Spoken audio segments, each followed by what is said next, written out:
औज़ुबिल्लाहिमिनश्शैतानिर्रजीम बिस्मिल्लाहिर्रहमानिर्रहीम। नाज़रीन, जैसा कि मैंने आपसे वादा किया था कि मैं डिफरेंट सब्जेक्ट्स के ख़ासतौर पर CSS और PMS के जितने नाम हैं, जितने गुरुज़ हैं, मेरी कोशिश होगी कि उनके लेक्चर लेके आप तक पहुंचाऊं। तो इसी सिलसिले में आज मैं जो इंग्लिश के बहुत बड़ा नाम एक इंग्लिश में है जो कि शफात यार साहब का है, तो आज मैंने उनको तकलीफ़ दी है कि वो आएँ और हमारे स्टूडेंट को, हमारे नाजरीन को ट्रिक बताएं कि कैसे इंग्लिश का पेपर CSS का और PMS का उन्होंने हल करना है। इस सिलसिले में थोड़ा सा मैं उनको तारुफ दे देता हूँ, अगरचे उसकी ज़रूरत नहीं थी, कि तकरीबन 35 बल्कि 37 साल से ये CSS की कोचिंग कर रही हैं। पहला बैच उनका जो था वो 87 में आया था। तो अब तक हज़ारों की तादाद में इनके CSP ऑफिसर, इनके स्टूडेंट पहुंच चुके हुए हैं अच्छे लेवल पे, अच्छी पोस्टों पे। तो आज हम इनसे पूछेंगे कि कैसे एक आम जो स्टूडेंट है जो कि रिमोट एरिया में बैठा हुआ है, जिसकी फाउंडेशन नहीं है, कि वो CSS और PMS या दूसरे मुकाबले के इम्तिहानों में कैसे विन कर सकता है। तो इसलिए आज हम आपको मिला रहे हैं डॉक्टर शफात यार साहब से। तो वो आपको बताएंगे कि आपने इंग्लिश का पेपर कैसे हल करना है। अस्सलाम वालेकुम डॉक्टर साहब, बहुत बहुत शुक्रिया आपने हमारे चैनल को टाइम दिया और इतनी दूर से आप आए हैं, अपना वक्त, कीमती वक्त निकाल के। मुझे मालूम है कि आपको तो 10 मिनट के लिए भी टाइम नहीं मिलता, तो आपकी बहुत नवाजिश है कि आप एक सर्विस के लिए ख़ास तौर पे और उन बच्चों की सर्विस के लिए जो कि हमारे रिमोट एरियाज में बैठे हुए हैं, आप तशरीफ़ लाए हैं। तो ये अब कुछ क्वेश्चंस हैं वो मैं आपको पुट करूँगा, आप मुझे बताएंगे। उसके अलावा कोई और आप सजेस्ट करने की चीज़ें जो कि हमारे बच्चों के लिए बेहतर हों या बेहतरीन हो और वो क्वालिफाई कर सकें। डॉक्टर साहब, ये मुझे बताइए कि हमारे जो बेशुमार जो कैंडिडेट होते हैं जिनका बैकग्राउंड इंग्लिश का नहीं होता, ख़ासतौर देहात वगैरह से लोग आते हैं या पब्लिक स्कूल वगैरह से पढ़ के आए होते हैं, उनकी जो प्रॉब्लम होती है कि उनकी फाउंडेशन ठीक नहीं होती, जिस वजह से वो आगे बाकी सब्जेक्ट्स में तो वो क्वालिफाई कर लेते हैं, लेकिन अक्सर देखा है कि इंग्लिश में या ग्रामर में या ग्रामर के अलावा ऐसे के पेपर में, इन दोनों में वो मार्क खा जाते हैं। तो इस सिलसिले में आप क्या उनको सजेस्ट करेंगे कि वो किस तरह तैयारी करें ताकि वो इंग्लिश को भी उसी तरह कामयाबी से पास कर लें जिस तरह वो बाकी सब्जेक्ट्स को कर रहे हैं? तो ये काइंडली बता दीजिएगा जी। अच्छा, देखिए, इसमें दो बातें। एक तो मसला ये है कि बच्चों का ख्याल ये होता है जिस तरह से उन्होंने BA पास किया है या MA कर लिया है उसी तरह से वो CSS कर लेंगे। ये दोनों इम्तहान मुख्तलिफ स्किल्स की डिमांड करते हैं। अब सबसे बड़ा इशू ये है कि प्रेसी अगर BA में आपने सीख ली, आप उसके बाद BA लेवल ही की ग्रामर की बुक से प्रेसी तैयार कर रहे हैं, आप कभी पास नहीं होंगे। उसकी बुनियादी वजह है कि अगर आप पहले स्टेप के तौर पे BA की बुक इस्तेमाल कर लेते हैं फिर तो ठीक है, लेकिन अगर आपने उसको एडवांस लेवल पर CSS के लेवल की तैयारी का निशाना नहीं बनाया, आप आगे नहीं जा सकेंगे। उसके लिए बहुत ज़रूरी ये होता है कि जो बच्चे इंग्लिश मीडियम में पहले नहीं पढ़ चुके हैं वो कम से कम CSS लेवल की जो कॉम्प्रिहेंशन है पहले तैयार करें, उसके बाद वो प्रेसी तैयार करें। ये उस लेवल की बात है कि जब उनकी लैंग्वेज बिल्कुल ठीक है। बहुत ज़रूरी ये होता है कि पिछले इम्तहान में अगर 80-90% मार्क्स आप नहीं स्कोर कर सके हैं तो आपको पता होना चाहिए कि 50-60% मार्क्स लेने वाला अब CSS की इंग्लिश में आके कामयाब नहीं हो सकता, क्योंकि ये कॉम्पिटिटिव एग्ज़ाम है। फिर जो स्किल्स रिक्वायर्ड हैं वो टोटली डिफरेंट हैं। अब यहाँ पे करंट अफेयर्स हैं, साइंस है, फ़िलासफ़ी है, साइकोलॉजी है, इससे रिलेटेड आपको कोई पैसेज आएगा प्रेसी के लिए।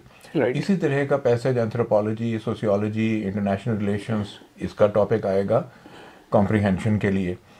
जो लोग तैयारी करवा रहे हैं वो BA लेवल की किताबें या चंद किताबों को मैं नाम ले सकता हूँ जो कि बहुत ज़्यादा पॉपुलर हैं, उनसे करेक्शन ऑफ सेंटेंसेस करवा देते हैं, कुछ ट्रांसलेशन की प्रैक्टिस करवा देते हैं, बच्चे समझते हैं और लो जी तैयारी हो गई।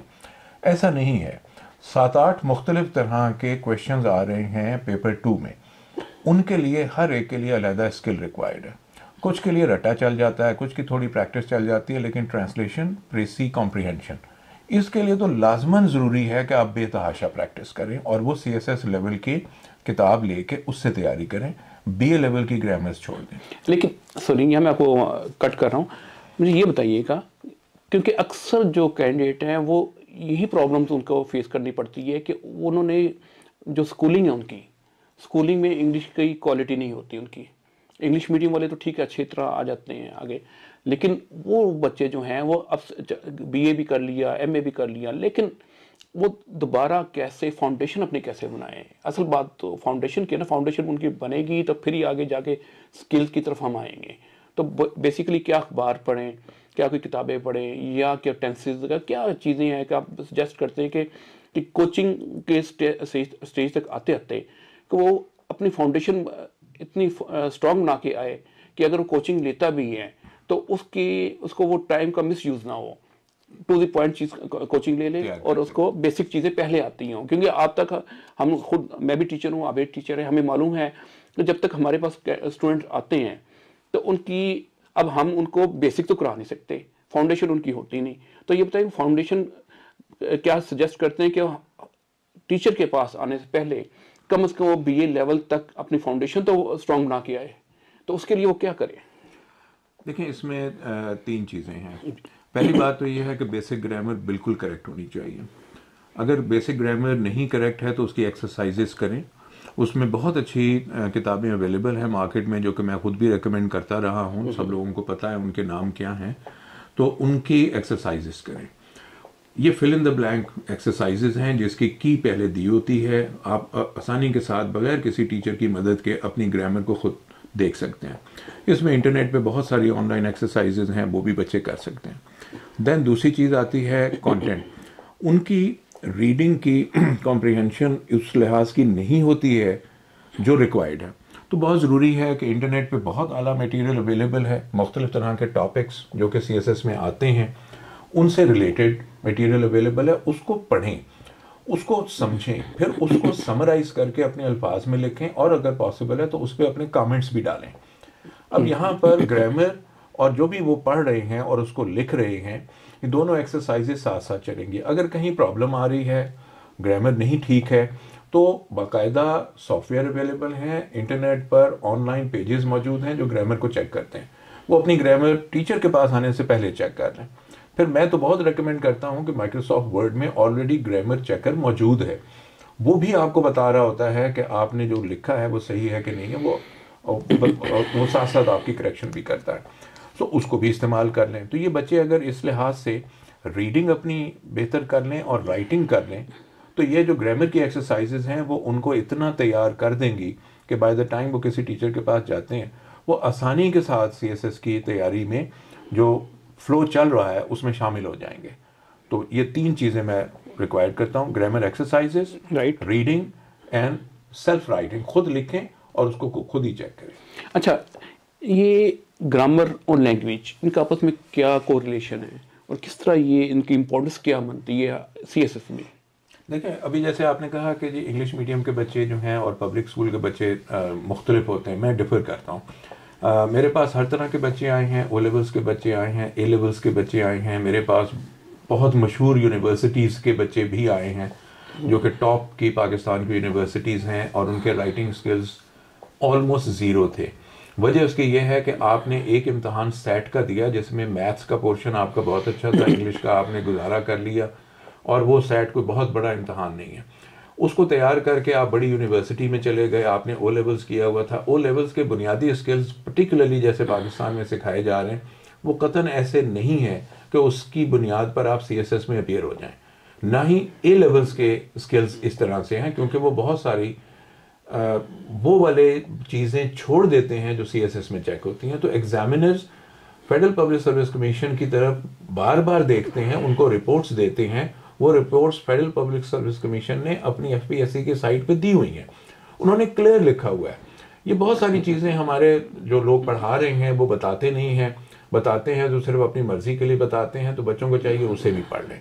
जब वो देखेंगे तो उन्हें अंदाज़ा होगा कि आम उर्दू मीडियम स्कूल का बच्चा CSS में ज़्यादा बेहतर परफॉर्म कर रहा है इंग्लिश के पेपर में, इसलिए कि उसके बुनियादी स्किल्स ठीक हैं, उसने मेहनत की हुई है। लेकिन जो O लेवल्स A लेवल्स के बच्चे होते हैं उनका ख्याल होता है कि जी हमने तो बहुत बड़ा तीर मारा हुआ है तो हम बहुत अच्छा काम कर लेंगे, ऐसा नहीं है। दूसरी बात यह है कि ग्रामर लैंग्वेज का ताल्लुक क्या है। मैं इसको थोड़ी सी मिसाल आसान सी कर देता हूँ। एक गाड़ी है, उसमें आपने पेट्रोल डाला हुआ है, सीटें बहुत अच्छी हैं, रंग बहुत अच्छा है, इंजन बहुत आला है, जो टायर हैं उसमें हवा ही नहीं है। तो ग्रैमर जो है वो टायरों की हवा के बराबर है। आपकी गाड़ी का इंजन चाहे जितने भी हॉर्स पावर का कर लें, उसमें जहाज का इंजन लगा दें, लेकिन मसला उस वक्त आएगा जिस वक्त टायर में हवा नहीं होगी। Grammar is the basic skill जो आपने सीखना है ताकि आपकी गाड़ी के टायरों में इतनी हवा हो कि गाड़ी आगे चल सके।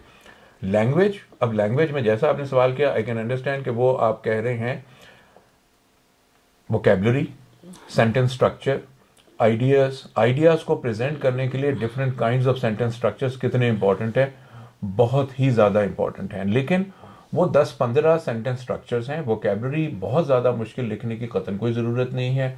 आप आसान तरीन वोकेबलरी में आइडियाज कॉम्प्लेक्स डालेंगे तो आपके मार्क्स आएंगे। लेकिन अगर आपका ख्याल है कि आपने 4000 वर्ड्स जीआरई के या सैट के या कोई तैयार कर लिए तो उससे आपने सीएसएस कर लेना है, कभी ऐसा नहीं होता है। चेक कर लीजिए, वो आपकी मदद उस वक्त करते हैं जब आपके पास आइडियाज अच्छे होते हैं। सीएसएस बुनियादी तौर पे तमाम पेपर्स में आइडियाज का नाम है। तो language and grammar both most important है अगर सीएसएस में अपियर होता है। अच्छा, पहले तो हमारा मिथ यही थी, बल्कि अक्सर स्टूडेंट यही समझते हैं कि भारी भरकम अल्फाज होंगे तो मुश्किल तरीन अल्फाज यूज़ करेंगे तो उसका इम्पैक्ट जो है वो ज़्यादा पड़ेगा। कोई कि आप इस चीज़ को निगेट कर रहे हैं कि ऐसा नहीं होता। इसको इसे सिंप्लिसिटी के साथ रखें, लेकिन जो आप कर सकते हैं सिंप्लिसिटी के साथ, लेकिन आइडिया आप अपना इम्प्रूव रखें। अच्छा, दूसरी बात ये बताएं, एक हमारा पीएमएस है, सीएसएस है, उनमें क्या इंग्लिश दोनों की एक ही तरीके से तैयार करेंगे, एक ही तैयारी होगी या डिफरेंट होगी इसमें? जी, दोनों की एक ही तरह से होगी। दोनों में एक बात समझने की है कि कंटेंट पे मत जाएं, नाम पे मत जाएं। तमाम पाकिस्तान के जितने कॉम्पिटिटिव एग्जाम्स हैं जहां पे राइटिंग करनी जरूरी है, तमाम एक ही तरह के स्किल्स रिक्वायर कर रहे हैं। सीएसएस का पेपर, पीएमएस का पेपर, दोनों के तकरीबन बुनियादी स्किल्स चूंकि एक हैं तो कंटेंट भी तकरीबन एक ही हैं, उसमें कोई बहुत ज़्यादा फ़र्क नहीं है। सिर्फ यह है कि प्रोविंशियल लेवल का एग्ज़ाम होता है, उसका फोकस प्रोविंशियल हो सकता है लेकिन अमूमन होता नहीं है। तो अगर आपने केपी का देखा है, बलोचिस्तान का देखा है पेपर, तो वहाँ के भी जो प्रोविंशियल एग्जाम्स हैं उनके एसेज उसी लेवल के आर्गुमेंटेटिव आ रहे हैं जैसे कि सीएसएस में आते हैं, बल्कि समटाइम्स सीएसएस के आसान है। केपी का प्रोविंशियल इम्तहान ज़्यादा मुश्किल है बनिस्बत सीएसएस के एसेज का जो इम्तहान है। ठीक, बहुत मेहरबानी। अच्छा, एक और जो चीज़ नॉर्मली हमें स्टूडेंट डिमांड करते हैं कि वो ये कहते हैं कि जी क्या इंग्लिश लैंग्वेज जो स्पोकन है उनकी, क्या उसमें भी उनको कमांड होनी चाहिए सीएसएस के लिए, क्योंकि आखिरकार उन्होंने इंटरव्यू भी देना है, और क्या स्पोकन इंग्लिश और रिटन इंग्लिश उसमें कोई डिफरेंस आएगा? जी, देखें, जो स्पीकिंग है वो एक फॉर्मल आइडिया नहीं है, वो फॉर्मल लेवल पर बात नहीं करनी होती, वो कॉन्वर्सेशन के लिए है। लेकिन जब आप पेपर में लिखते हैं तो वो बहुत फॉर्मलाइज्ड इंग्लिश होती है, वो बहुत ही एकेडमिक लेवल की लिखनी ज़रूरी है। तो उसको जो स्ट्रक्चर आप देते हैं, जो सेंटेंसेस बनाते हैं, वो टोटली डिफरेंट होते हैं जो गुफ्तगू में होते हैं। दूसरी बात जहाँ तक ये कि इंटरव्यू में इंग्लिश कितनी रिक्वायर्ड है, यस, बहुत ज़रूरी है। लेकिन इस तरह के केसेस मौजूद हैं कि लोग बहुत अच्छी अंग्रेज़ी बोलने वाले इंटरव्यू में फेल हो रहे हैं इसलिए कि उनके पास आइडियाज़ नहीं है। तो अगर आपके पास आइडियाज़ हैं तो फिर तो बहुत आसान है कि आप जो भी आइडिया उर्दू में भी कन्वे कर रहे हैं इंटरव्यूअर्स की इजाज़त से, उसके मार्क्स आपको ज़्यादा मिल रहे हैं। लेकिन अगर आप ये चाहें कि अंग्रेज़ी बोल के, मैं थोड़ा सा पंजाबी इडियम इस्तेमाल करूँगा, कि अंग्रेजियाँ मार के आपका ख्याल है कि आप जीत जाएंगे, तो सिर्फ परसेंटेज देख लीजिए एफपीएससी की रिपोर्ट में कि मुख्तलिफ स्कूल्स और मुख्तलिफ जो यूनिवर्सिटीज़ हैं उनके जो एस्पिरेंट्स अपीयर होते हैं उनकी कितनी परसेंटेज कितना स्कोर कर रही है, तो उससे आपको अंदाज़ा हो जाएगा कि स्पोकन इंग्लिश उसी हद तक इम्पॉर्टेंट है जहां उसमें आइडियाज़ कैरी कर रहे हैं और वो अल्फाज में बयान किए जा रहे हैं। लेकिन अगर अल्फाज खूबसूरत हैं, स्पीकिंग अच्छी है, प्रोनंसिएशन अच्छा है, आइडियाज़ नहीं है, तो वो बेकार होगा। क्योंकि नॉर्मली यही प्रॉब्लम आ रही है कि लोग कॉम्प्लेक्स का शिकार हो जाते हैं जब स्पीकिंग पावर नहीं होती उनकी। इसलिए इस पर्सपेक्टिव में मैं आपसे पूछ रहा था कि क्योंकि ख़ास तौर पे देहात के एरियाज में जो लोग आ रहे हैं, बच्चे हमारे आ रहे हैं, उनको वही कॉम्प्लेक्स मार देते हैं और आगे बढ़ने की सलाहियत उनकी ख़त्म हो जाती है। तो जब आप देखते हैं कि दूसरे अकेडमी या दाएं बाएं लोग इंग्लिश में बात कर रहे हैं, बड़े फ्लुएंट बात कर रहे हैं, जब उनको देखते हैं तो वो मज़ीद अपने कॉम्प्लेक्स का शिकार हो जाता है कि हमें ये चीज़ नहीं आती, और उनका कॉन्फिडेंस जो है वो शेक हो जाता है। इस पर्सपेक्टिव में गोया कि अब आप ये कह रहे हैं कि अगर स्पीकिंग पावर बहुत आपकी पावरफुल नहीं भी है तो ये आपकी रुकावट इतनी बड़ी नहीं है। आप असल रुकावट ये कि आइडियाज़ आपके पास ना हो, आइडियाज़ आपके पास होने चाहिए और सिंपलिसिटी के साथ आप उसको कन्वर्ट कर सकते हैं। ये बहुत अच्छी बात आपने की है। अच्छा, इसके अलावा ये बताएं मुझे कि जब हम ओवरऑल जो क्लासरूम एनवायरनमेंट एक होता है, एक कोचिंग एनवायरनमेंट होता है, तो इंग्लिश में आप कौन सा प्रेफर कर रहे हैं? क्लासरूम एनवायरनमेंट इस लेवल पे आके क्या क्लासरूम एनवायरनमेंट आपके लिए, स्टूडेंट के लिए बेहतर है या इंडिविजुअल कोचिंग जो है वो बेहतर है इस लेवल पे, CSS PMS वगैरह के लेवल पे? देखिए, बड़ा आसान जवाब है इसका। एक टीचर एक लार्ज क्लास पढ़ा रहा है जिसमें 35, 40, 50 लोग मौजूद हैं, वो कितना टाइम फी बच्चा दे रहा है या उसका काम चेक करने में कितनी मेहनत कर रहा है, फिर उसने फीडबैक देना है उन बच्चों को। मैंने अपना रखा हुआ था कि 15 से 25 लोगों की क्लास लिमिट कर देता था मैं, और कोशिश करता था इससे बड़ी क्लास है तो 2 या 3 सेक्शंस कर दूं।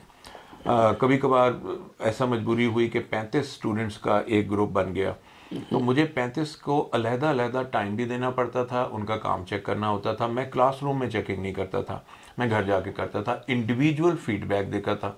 और मुझे इंडिविजुअल बच्चे का काम 5, 7, 10 साल के बाद भी याद होता था कि उसने कौन सी मिस्टेक्स की थी। ये है इंटरेस्ट लेना इंडिविजुअल में।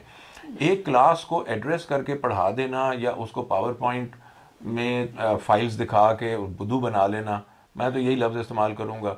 और प्रेसी कॉम्प्रीहेंशन एसे में एक एक लफ्ज़ ना देखना, उसको फीडबैक में उसको बिल्कुल ऐसा है जैसे डॉक्टर के पास आप गए हैं, तो आप किस तरह के डॉक्टर के पास जाएंगे? जो आपको वक्त देता है, वक्त दे के आपकी जो बीमारी है उसे आइडेंटिफाई करता है। और ऐसा नहीं है कि वो जो चल रहा है कि चूंकि आजकल डेंगू चल रहा है, चूंकि आजकल फ्लू चल रहा है, तो इसको यकीनन ऐसी ही कोई बीमारी होगी, इसी की दवा दे दो, फॉर्मूला नहीं चल सकता। ठीक है, इंडिविजुअल को देखना, फिर इंडिविजुअल के काम को प्रोग्रेस के मुताबिक याद रखना है कि 2 हफ्ते पहले इसने क्या काम किया था, 3 हफ्ते के बाद क्या हुआ।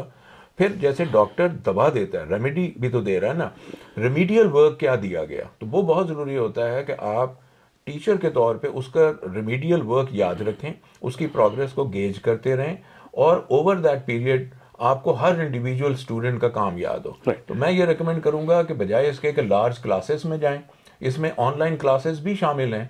अनलेस टीचर इंडिविजुअल पे तवज्जो दे रहा है, उसका काम चेक कर रहा है और उसके बाद उसके काम का फीडबैक इंडिविजुअली दे रहा है और उसे याद भी है कि अच्छा 2 हफ्ते, 3 हफ्ते, 4 हफ्ते पहले इसने क्या किया था, तब जाके कोई शायद प्रोग्रेस होगी। और स्टूडेंट को खुद अपनी प्रोग्रेस देखनी होती है कि डे टू डे और वीक बाय वीक उसकी प्रोग्रेस बेहतर हो रही है, ऊपर जा रहा है ग्राफ के नहीं जा रहा। Individual attention is the must. अच्छा, एज ए एग्जामिनर, अगर एग्जामिनर की आपकी नज़र से आप देखें तो आपकी रिक्वायरमेंट क्या होती है कि इस पेपर जो इंग्लिश का पेपर है या एसएस का पेपर है, उसको आप कैसे एवेल्युएट करते हैं कि कैसे उसको अच्छे मार्क्स, नॉर्मल मार्क्स या कम मार्क्स में आप प्लेसमेंट करते हैं? तो एज ए एग्जामिनर के पॉइंट ऑफ व्यू से आप मुझे थोड़े से हिंट दें। आज से बहुत अरसे पहले जब सीएसएस ने अपने सिलेबस को रिवाइज नहीं किया था, तो मैं पंक्चुएशन की मिस्टेक्स भी आइडेंटिफाई करता था, स्पेलिंग की मिस्टेक्स आइडेंटिफाई करता था। तो लोग कहते थे कि जितना हम लिखते नहीं है उससे ज़्यादा शिफा साहब गलतियाँ निकाल देते हैं। फिर 5 नंबर का पंक्चुएशन का उन्होंने क्वेश्चन दे दिया, क्योंकि that was being said bye examiners कि भाई लोगों को पंक्चुएशन नहीं आती, कैपिटलाइजेशन नहीं करते, कॉमा नहीं लगाते, उन्हें ये नहीं पता सेमीकोलन क्या होता है। तो वो उन्होंने 5 नंबर शामिल कर दिए। तो वो जितने लोग ये कहते थे कि शिफाज साहब गलतियां बहुत निकालते हैं, वो मुंह बंद हो गए। देखिए, पहली चीज़ वही, जैसे गाड़ी की मिसाल दी, ग्रामर, लैंग्वेज, पंक्चुएशन ये परफेक्ट होनी चाहिए। एग्जामिनर पर्टिकुलरली एसए के पेपर में उसके पास इतना टाइम नहीं है कि वो आपका हर लफ्ज पढ़े, तो उसने सफ़ात देखने हैं, पैराग्राफ्स देखने हैं। उसे जहां 3, 4, 5 गलतियां इकट्ठी कहीं नजर आ गई या बार बार 1, 2 गलतियां रिपीट नजर आ गई, तो उसने मार्क्स डिडक्ट करने शुरू कर देने हैं। दूसरी बात यह है कि अगर आपकी गाड़ी के पहियों में हवा नहीं है तो गाड़ी नहीं चल रही, यानी लैंग्वेज ग्रामर अगर ठीक नहीं है तो आप आगे नहीं जा रहे हैं। मार्क्स की डिडक्शन होती है बुनियादी तौर पे लैंग्वेज में। ये जो 13 नंबर आते हैं, 12 नंबर, 13 नंबर, 24 नंबर, वो इसलिए आ रहे होते हैं कि लैंग्वेज ही ठीक नहीं है। फिर बहुत सारे स्टूडेंट्स को प्रैक्टिस नहीं ऐसी नहीं करवाई गई होती कि वो मुख्तलिफ एसेस के टॉपिक्स पे अटेम्प्ट करके बताए कि इसका आर्ग्यूमेंट बन कैसे रहा है। मेजॉरिटी जो है वो बेचारे जो एसेस याद हैं, वेमेन पर है, यूथ पे है, एजुकेशन पे है, आपने क्लाइमेट चेंज पे है, वही रट्टा लगाया हुआ मटेरियल लिख देते हैं।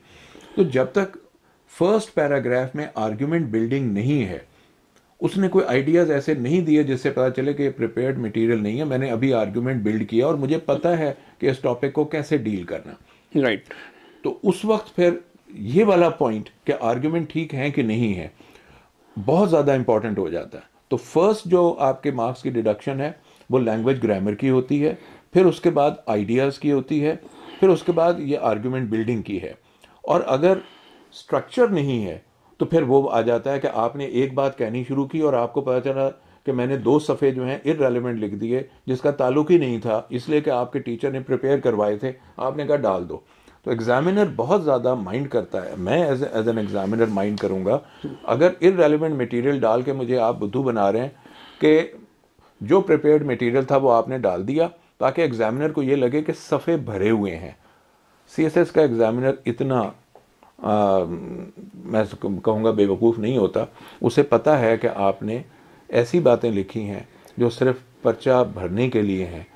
जब पॉइंट्स आपके पास हैं पूरे, लैंग्वेज ठीक है, आइडियाज़ अच्छे हैं, आर्गुमेंट बिल्डिंग अच्छी है, आपके 50+ मार्क्स आसानी से आएंगे। ठीक है। अच्छा, आखिरी एक क्वेश्चन है आपसे कि जो ऐसे का पेपर है, अभी हम बात कर रहे थे ग्रामर एंड कंपोजिशन के पेपर पे, जो ऐसे का पेपर है वो बड़ा ट्रिकी आ रहा है, उसमें काफ़ी लोग फेल हो रहे हैं, प्रॉब्लम्स आ रही हैं।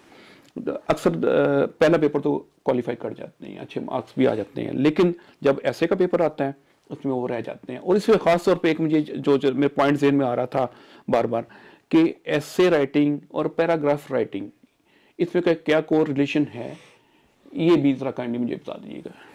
जी बिल्कुल सही है, वही बुनियादी चीज़ें हैं, आर्गुमेंट बिल्डिंग है। आपका ऐसे जो है वो छोटे छोटे बहुत सारे पैराग्राफ्स पे बनता है, हर पैराग्राफ के बिगिनिंग, मिडल और एंड है, उसका एक स्ट्रक्चर है। अगर आपको ब्रीफ एक सिंगल पैराग्राफ लिखना आता है तो आप फिर पूरा ऐसे भी लिख सकते हैं। तो दोनों एक ही तरह की चीज़ें हैं। मतलब बिल्डिंग ब्लॉक, जो ब्लॉक वो हैं, उसके ऊपर बिल्डिंग बनेगी, ऐसे की बिल्डिंग बनेगी। यानी जब तक आपको पैराग्राफ राइटिंग नहीं आती आप ऐसे में नहीं जा सकते हैं। छोटे लेवल पे काम आता होगा तो बड़े लेवल पे जाएंगे। ठीक है, स्किल बेसिकली पैराग्राफ राइटिंग आपको आनी चाहिए, राइट। ठीक है। नहीं, अब आपने फेलियर की बात की, बुनियादी तौर पे जो लोग फेल हो रहे हैं वो इसी वजह से हैं कि प्रिपेयर्ड मटेरियल ले जाते हैं, ऐसे में आर्गुमेंट नहीं बिल्ड कर सकते। सबसे इम्पोर्टेंट बात यह है कि क्या आपको सीएसएस के एसेज में आए हुए मुख्तलिफ टॉपिक्स पे बहस करना आता है। मिसाल के तौर उसमें मेरी जो WH की टेक्निक है वो अगर आप इस्तेमाल करते हैं, what, why, where, when, how, तो आप बहुत WH के क्वेश्चंस बनते हैं। जी। What, why, where, when, how. जब हाउ होते हैं तो हाउ W, जी हाँ, उसी से आपके पॉइंट्स बनते जाते हैं। अब बहुत आसान से, great Nations win without fighting. तो सबसे पहले तो आपको डिफाइन करना है कि ग्रेट नेशन से आपकी मुराद है क्या, फिर ग्रेट नेशंस की एग्जांपल्स आपके पास क्या हैं। बहुत सारे लोग डिकंस्ट्रक्ट नहीं कर सकते। अब डिकंस्ट्रक्ट का मतलब है कि जो स्टेटमेंट ऐसे में आई हुई है आप उसको डिकंस्ट्रक्ट करके बताएं, मुख्तलिफ टुकड़े उसके बना लें, हर एक टुकड़े के बारे में इलेबोरेट करने की कोशिश करें कि ये क्या है और इसके बारे में मेरे पास एग्जाम्पल्स क्या हैं। तो एक ज़्यादा काम आसान हो जाता है। So great Nations win without fighting. अब ये एक नई बात है कि अगर एक नेशन ग्रेट है तो वो कैसे विन करेगी विदाउट फाइटिंग। तो ये आर्ग्यूमेंट अब बिल्ड करना है कि इस तरह की अगर ग्रेट नेशन है, उसके पास ये कैरेक्टरिस्टिक्स हैं, तो उससे फिर जंगी साजो सामान की ज़रूरत नहीं है, वो दूसरे तरीक़ों से, मिसाल के तौर पर डिप्लोमेसी, हाइब्रिड वॉरफेयर के ज़रिए से, ताल्लुकात की बुनियाद पे कन्विंस करके, लोगों को आर्ग्यूमेंट दे के अपनी राय के ऊपर ले आके, ग्रेट नेशंस इस तरह से इकोनॉमी भी इसमें आ जाएगी, इकोनॉमी में आ जाएगी, तो इस तरह के पॉइंट्स और बनाने जा सकते हैं। फॉरेन पॉलिसी के फॉरेन रिलेशंस भी आप इसके अंदर ले आएंगे।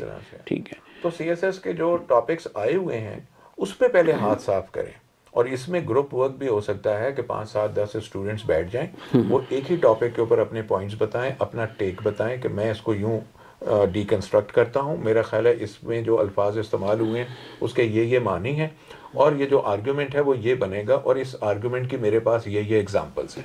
राइट, बॉयज एक क्वेश्चन आया था अभी, बॉयज विल बी बॉयज, तो ये क्या कि अक्सर लोगों को एकदम हैरत होगी थी कि ये क्या हमें दे दिया गया है, हट के दे दिया, क्या वाकई कोई हट के चीज है या वाकई कोई इसमें क्या क्या है? इसमें कोई गलती नहीं थी।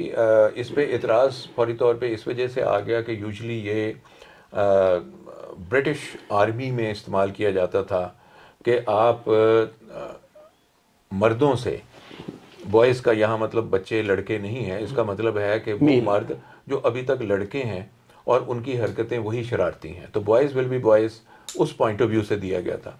फिर हम फेमिनिस्ट पॉइंट ऑफ व्यू से उसे इस तरह देखते हैं कि लड़के जो हैं वो एक ख़ास किस्म की मैस्कुलिनिटी डेवलप कर लेते हैं क्योंकि सोसाइटी ने उनको तैयार किया है मर्द बनने के लिए।